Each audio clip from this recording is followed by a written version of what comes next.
सर्दी से कांपती शाम है। सुनसान गलियों में ठंडी हवा चल रही है। चारों तरफ सन्नाटा है और एक पुरानी गाड़ी के नीचे एक कमजोर सी बिल्ली अपने 3 छोटे बच्चों को सीने से चिपकाए बैठी है। बच्चे कांप रहे हैं और माँ की आंखों में थकान और चिंता साफ झलक रही है। वह धीरे से बच्चों को एक पुराने कपड़े के टुकड़े पर सुला देती है और खुद चुपचाप खाने की तलाश में निकल जाती है। कभी कूड़े के ढेर में कुछ ढूंढती है, कभी किसी दरवाजे के पास पड़ी बासी रोटी की ओर देखती है, लेकिन हर जगह से सिर्फ निराशा मिलती है, बेरुखी, ठोकरें और तिरस्कार।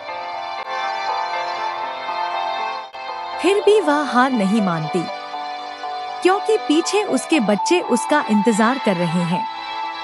इसी बीच एक खिड़की के पीछे एक छोटी सी बच्ची खड़ी यह सब देख रही होती है। उसे पहले बिल्ली से डर लगता है, फिर दया आती है और फिर एक खामोश सा प्यार जन्म लेता है।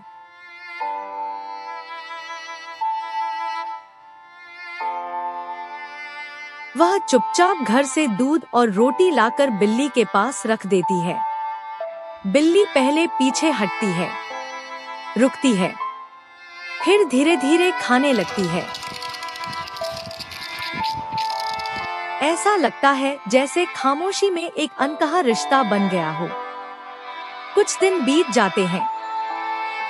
अचानक एक बच्चा बीमार हो जाता है। बुखार से तपता शरीर, टूटती सांसें और माँ की बेबसी। माँ बार बार बच्चे को चाटती है, अपनी गर्मी देती है, लेकिन कोई फर्क नहीं पड़ता।